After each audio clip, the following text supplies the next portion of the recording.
Hello and welcome to another episode of Parenting SOS. Here at Happy Mum, Happy Baby, every month we are treating you to a special episode where we'll be taking a deeper dive into some of the most important conversations around parenthood. You'll hear from a range of experts and hopefully together we can start leaving feeling a little bit more well-informed about some of life's trickiest topics. My guest this week is the nutritional therapist and homeopath Lauren Johnson Reynolds, aka the London Wellness Coach.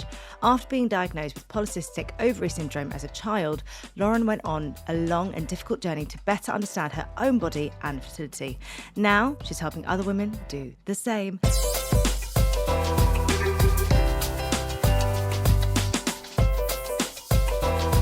Lauren, hello and welcome. Oh, hello. Thank you so much for having me here. We were talking before we started recording. I feel like polycystic ovaries is something that I've heard about because, as you know, I was diagnosed many moons ago. But I think unless you're in that situation, you don't really know much about it. And even when you are in that situation, what you do get told is a little bit conflicting and it's a little bit daunting and overwhelming. So there's so much, in many ways there's not enough out there, and in other ways there's too much of the unhelpful stuff. Exactly. Yeah, exactly. I guess a good place to start is, what is PCOS? Oh my gosh, the $1 million question. It's a tricky question to answer because it's so misunderstood. But people think it's very much kind of a gynae issue, but it's not really. It's more it's a hormonal issue that actually often stems from blood sugar imbalance. It can affect so many different parts of how we live when we have it. So yes, it does impact fertility for some people with PCOS, but not all. And that's a real bit of misinformation that's out there. I think people understand that it's very much linked to weight, but again, that's not for everybody. But actually what people don't realise is that PCOS impacts mental health, energy, our sleep and wake cycles. It's so much more than just being kind of a fertility issue. People really tend to refer to it as something that impacts our reproductive years, but it's a lot more than that because we have higher instances of cardiovascular disease, type 2 diabetes, and that is lifelong, fatty liver disease. So it's whether you have it in your reproductive years or, you will have it for the rest of your life for most people. And that's, I think, something that we need to understand a little bit more about PCOS.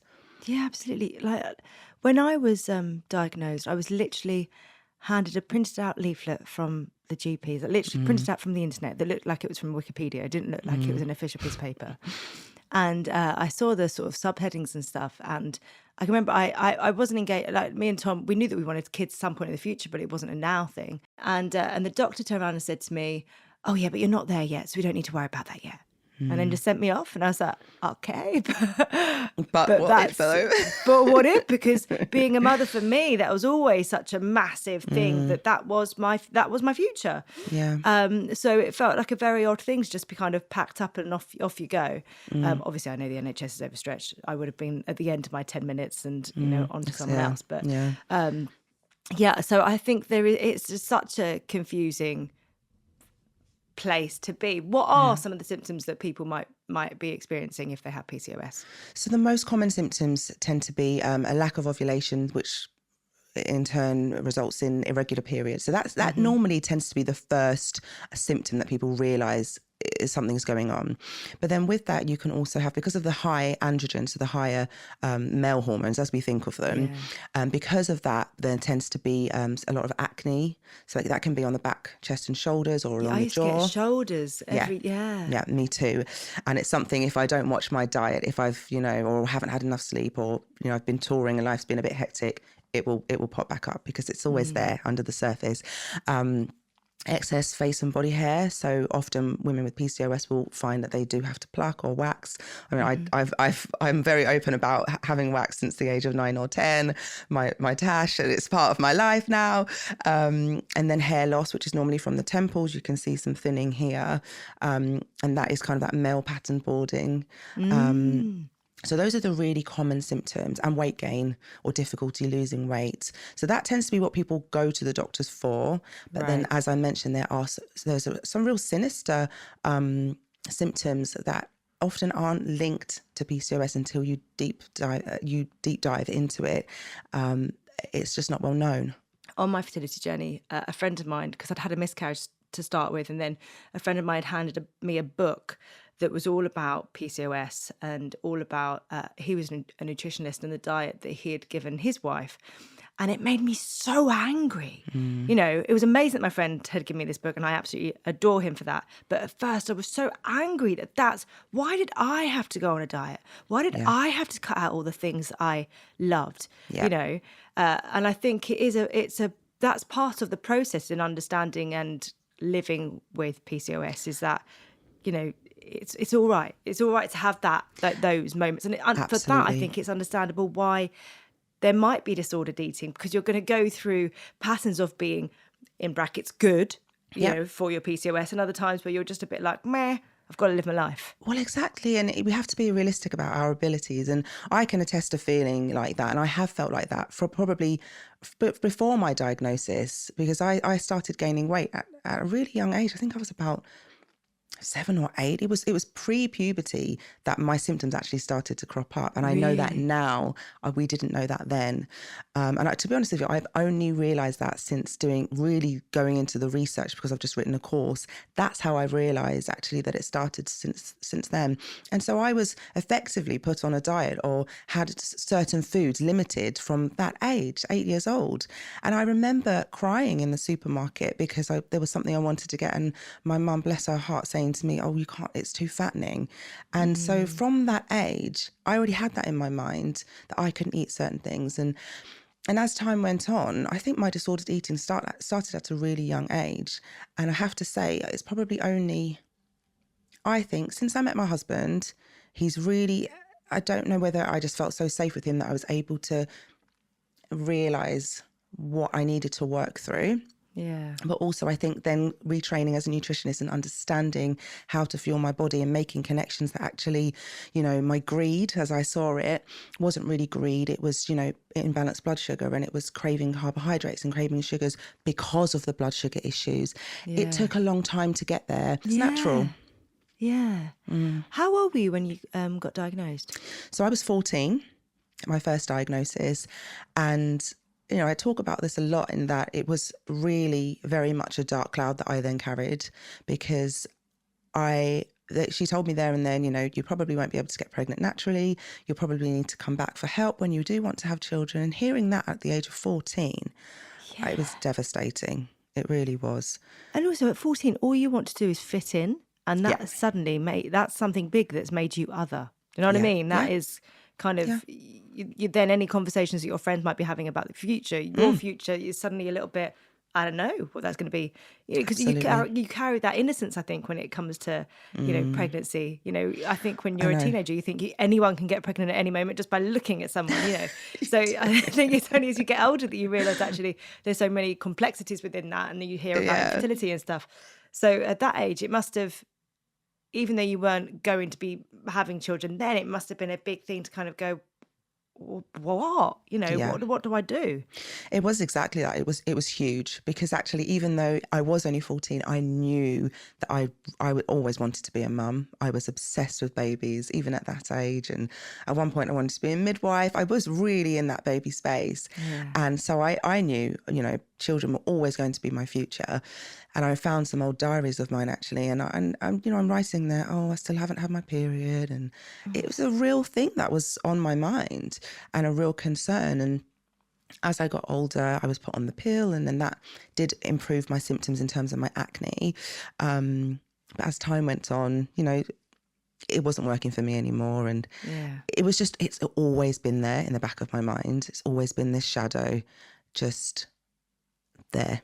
Like, but what if you can't get pregnant? Yeah, it's really affected my life. What is the link between fertility and PCOS? So it's not one size fits all, but the main issue is that women with PCOS often aren't ovulating, or they may be ovulating infrequently, which of course we have to ovulate to be able to have an egg fertilized and get pregnant. So in that respect, it's a lack of opportunity, rather than it being, you know, a structural issue or something like that. When it comes to ovulation and PCOS, you were saying that it's it's important to get to know your ovulation pattern. With PCOS, that can be really difficult because sometimes there is no pattern, or you have super long, times between periods. How can you get on top of that? So is a great question, because it's actually really important to learn your body's own signs, because, if you research how to fall pregnant, it will be by the ovulation sticks, 28-day cycle. Then if you have PCOS, that may not be the case for you at all. I've never had a 28-day cycle in my life. No. So, that's not going to work. So what I teach my clients and what I've put into the course is that it's important to learn your body's own signs. So that might be, I really, really recommend basal body temperature tracking. So using the thermometers that you can get specific for this, they then will sync to an app, and it will log all of your temperatures, and it will follow your patterns, and it will confirm that you've ovulated if you do. You can get ones that go around the arm now, which I really like, because if you've got a little one and you're up and down in the night, it still is able to track that accurately, whereas the thermometers won't be as accurate. And then it's also tracking your body's signs in terms of, cervical mucus that you might see. So that egg white cervical mucus is a really great sign that ovulation is on its way. So that can signal that you're entering your fertile window. So when that's happening, I'm like, okay, get busy. This is your time. And then you can confirm that you have ovulated using the basal body temperature tracking. What would you tell your younger self if having been through everything that you have now? What would you go back and tell your younger self, maybe when you were first given that diagnosis? Oh gosh, this question always makes me cry, because I just think about my younger self, and I just feel pain, because I know how hard it was for her. But I would definitely say it's not your fault, because I very much took all of it on. I felt like my weight was my fault. Oh my gosh, I might not be able to have children. And my greed, my gluttony, I really felt about myself in such a negative way. So I would definitely go back and say, it's not your fault. None of this is because of you. None of this is because you're lazy. None of this is because you don't have the willpower that other people have. And then, gosh, if I had the knowledge I have now, I would be passing that all on to her, because I think it could have helped. It could have prevented a lot of pain. And I think it's just having that hope, keeping that hope. Because I could have never imagined at the age of 14, at my diagnosis, that I could be living how I'm living now. I've got my beautiful daughter who just lights up my life. I've got another one on the way, and this one, thank you. This one was conceived like that. Really? It shocked me. It was literally like, I think I might be ovulating. And then 9 days later, I'm pregnant. It was literally like, it was crazy. And I did not think that could happen for me. So, I would just say, you're okay. You're going to be okay. Yeah. On Parenting SOS, we ask you to bring in 3 questions, your most asked questions. They are, let me ask you, the first one is, can I conceive naturally with PCOS? I'm sure you can, is the answer. You probably can. As long as you're ovulating, you have the opportunity to fall pregnant. I cannot guarantee, but I can say there's a great chance that you can. And if you're not ovulating, don't lose hope, because there's a lot that you can do through diet and lifestyle alone, without touching any medications, that can actually restore your ovulation and give you that opportunity to fall pregnant. So absolutely, do not lose hope. The second question is, how can I avoid getting gestational diabetes during pregnancy? Yeah, so this is a big one. And I do have women come to me already pregnant just for that support of how to get through their pregnancy without getting gestational diabetes, because obviously, because of the blood sugar issues that come with PCOS for many of us, we can be at a higher risk of gestational diabetes. So with that, I say, if you're already on inositol, that's a great supplement for helping to support blood sugar, and it's generally safe for pregnancy. So often they're already on it. So I say, stay on that. That's really helpful. And then we focus on their foods. It has to be their food and movement. So starting their day with a protein-rich breakfast, often once they're past that initial trimester, because that can be really rough and you don't necessarily want to be tucking into scrambled eggs, but when they can, I always recommend starting with protein. That really helps to balance blood sugar for the rest of the day. And actually, research shows that by starting with a protein-rich breakfast, and this is for anyone, but especially those of us with PCOS, by starting with a protein-rich breakfast, we actually eat less carbohydrates and sugar and crave them less throughout the day. And they can actually be less evening snacking, less hunger in general by just starting with protein. So that's an amazing tip, because when you start with a kind of a more sugary breakfast, something like cereal or toast with jam or something like that, your blood sugar will spike and then it will crash. And then your body's working all day and it's just on this roller coaster. But by starting with protein, it tends to stay a lot more stable. So that's a really great hack. And then just keeping active, which is hard when you're pregnant. And, pregnancy comes with so many, aches and pains. But staying active and walking after meals is a really simple way, again, to keep blood sugar balanced, as you're effectively utilising the sugar that you've taken in through your food, the glucose. And those are two really simple ways. So, again, it can't guarantee that you're not going to develop gestational diabetes, but, through just simple movement and watching your diet and just, even just making sure that you're not eating carbohydrates alone. So if you're going to have a banana, which would be considered a carbohydrate, just having a little handful of nuts as well, and that will help to keep your blood sugar balanced. So it's simple tweaks, but it's definitely possible not to develop gestational diabetes. Third question is, how can I incorporate daily PCOS self-care into life with a baby or toddler? That's a tough one, which I am living right now. But do you know what? It's about small tweaks. I when I had my daughter, I think she was about, she must have been about 3 months old, and I was like, right, I'm going to get back to the gym. And to be honest with you, I burned myself out. It was too much. I was doing too much. I was back with my trainer. I'm working out for an hour. No. It's about small little chunks. So, it's just about saying to myself, okay, I'm going to be a bit more active. We're going to walk to wherever it is that we're going. We're just not going to drive today.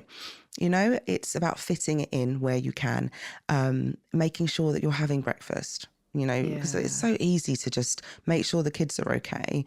And then you realize it's midday and you haven't actually eaten anything yet. And it's so important when you've got blood sugar issues to actually make sure that you are eating regularly. So simple things, or just taking a minute, it might be when you're brushing your teeth. And it's hard to find a minute sometimes with a toddler or a baby, I know that, but sometimes it's incorporating little bits of self-care into normal daily activities. So whether it's, you're brushing your teeth, and for those 2 minutes, I'm going to actually do some belly breathing. So I'm going to breathe in for 4 and breathe out for 8. And that's my stress reduction. And that's where I've incorporated that, because as we've spoken about, stress can impact PCOS. So it's the simple things. It's not putting that pressure on yourself, like, right, I need to do this, this, this, and this. No. A couple of things, start with one, and then just build up as you get used to that. And as it starts to feel easier, then add another thing, because I think it's being realistic about our expectations of ourselves. We cannot hold ourselves to the same standards when we now have a little human that is completely dependent on us. We asked the Happy Mum, Happy Baby community for some questions to send in. We have, what advice or tips do you have for emotional health associated with PCOS and balancing hormones? So obviously that's the other side, isn't it? We kind of think about all those hormones going wibbly wobbly, and actually how that impacts our emotional well-being is huge. It is huge. And, we've spoken about the higher rates of anxiety and depression, lack of sleep.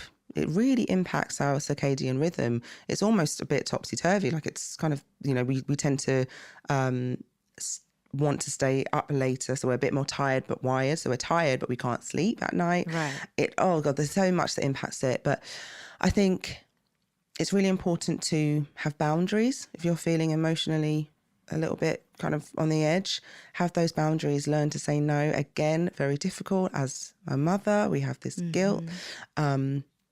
Say no. And actually, sometimes it's so tough, but try to prioritize yourself. What people don't realize as well is that balancing blood sugar or imbalanced blood sugar actually does have an impact on our emotions, because when our blood sugar is going up and down, our body actually releases stress hormones to try to right it. So we may actually find that on a day where we're kind of just living on sugar and we're rushing around and we're stressed, that actually we feel more emotional. So, you know, it's also about thinking about what you're putting in that will have an impact on the emotional side of things. And it's just forgiving yourself. You know, I've talked about this a lot, but it's just understanding that it's not your fault and that you're not alone and that you will be okay. It's half the battle.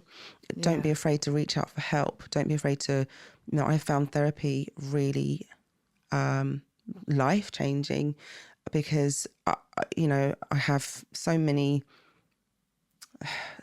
emotional kind of baggages that I'm carrying because of my PCOS. I really needed to talk those through. It's so important, isn't it? And I think if we all treated ourselves how we treat others, I know.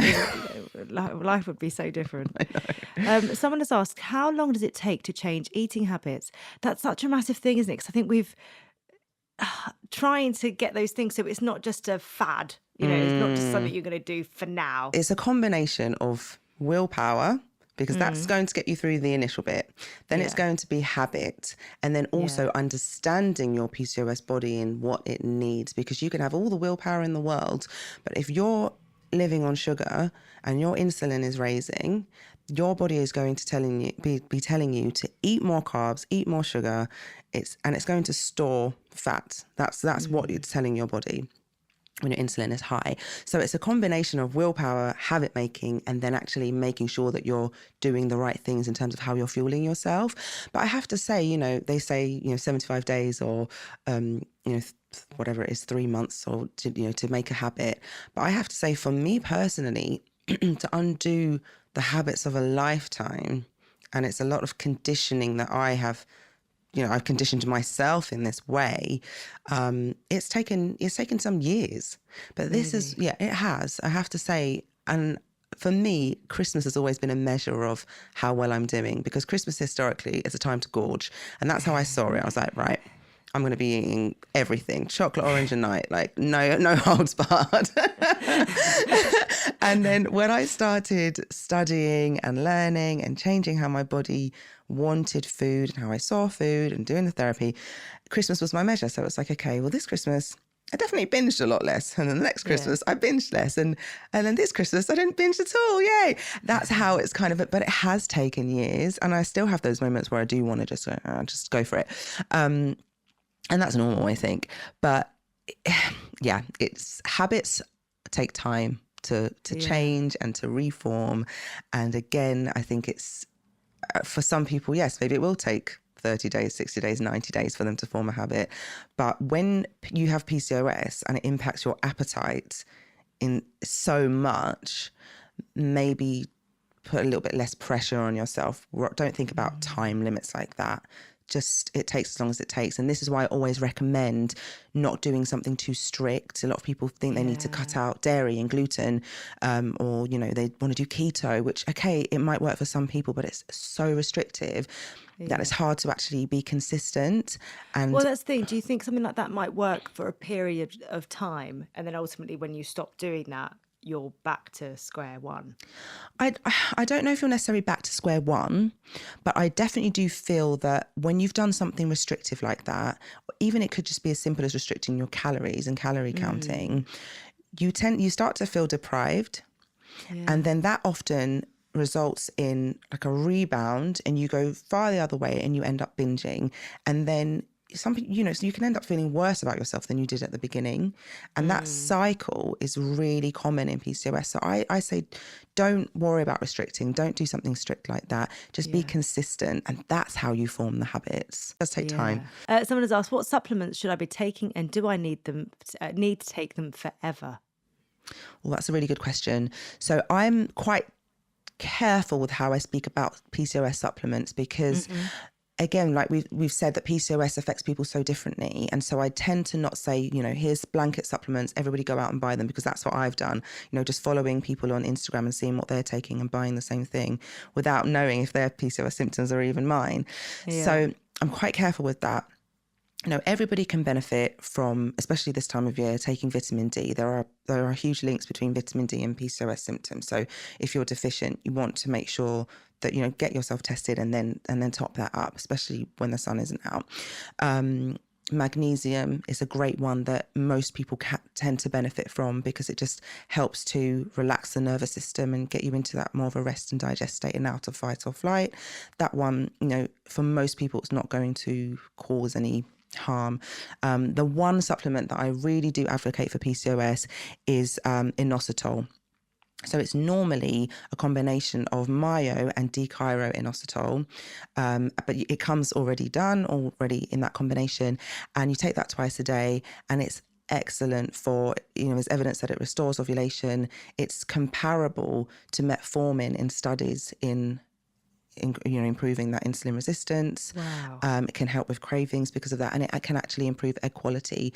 So that's the one supplement that I say, to everyone, that your PCOS will probably benefit from that. And then was the second half, do you need to take them for life? Yeah. So again, no, not necessarily. I take different supplements depending on, what's going on in my life. If I'm having a more stressful time, then you might see that I'm taking a bit more magnesium. If I'm, in the summer months, I won't take vitamin D. It ebbs and flows. And this is why, again, it's important to learn your PCOS and choose the supplements that are right for you so that you can see how they impact your body and know if you feel like you don't need them anymore. And as well, get tested regularly. And again, it's difficult. The NHS is so stretched, but go to your GP and say, I feel like I need some panels done. Can you check where I'm at with things? So the answer is no.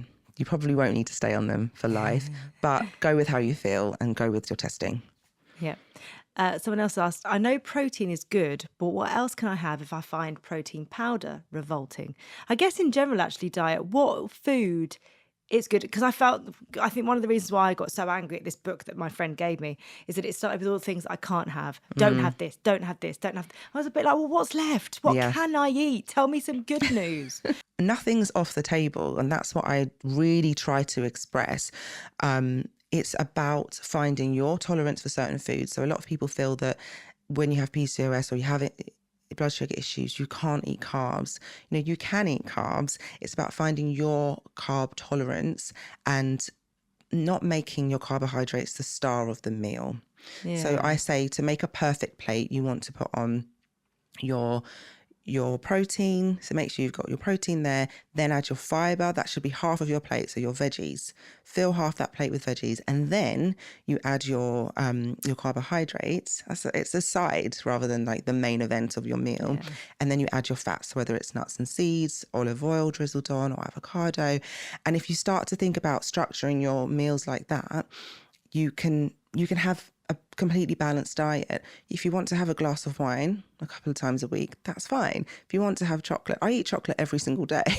Do you? I do. What chocolate are you going for? I have dark chocolate. Right. But so I go for 75 or above, or it's normally 70% or above. Now, because I'm so used to it, 70% feels sweet. So you really taste you change your taste buds over time. But I eat chocolate every single day. There's some lovely dark chocolates out there now.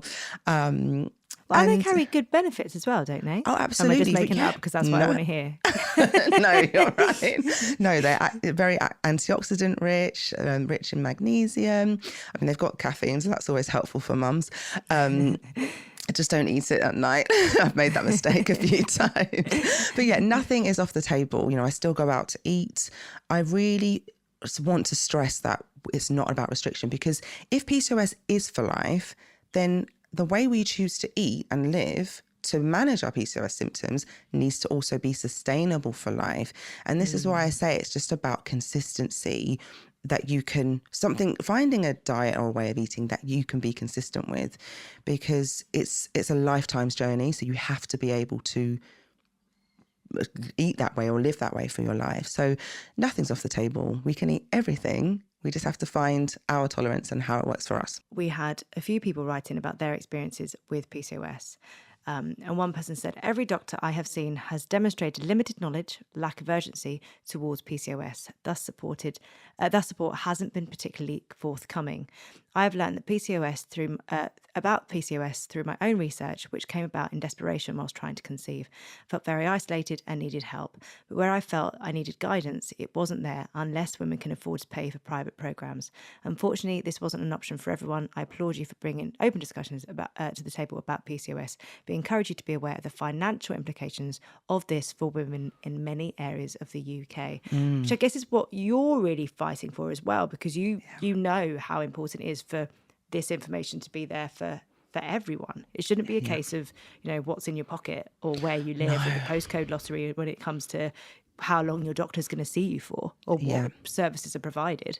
Absolutely. And this is why I wrote the course, because I felt I see women one-to-one in my clinic, but that is not accessible to everyone. And I feel like this is basic information that anybody with PCOS should be able to access. So I thought to myself, right, if I put this in a video course, it's done, and I can sell it off at a price that I feel is affordable for people.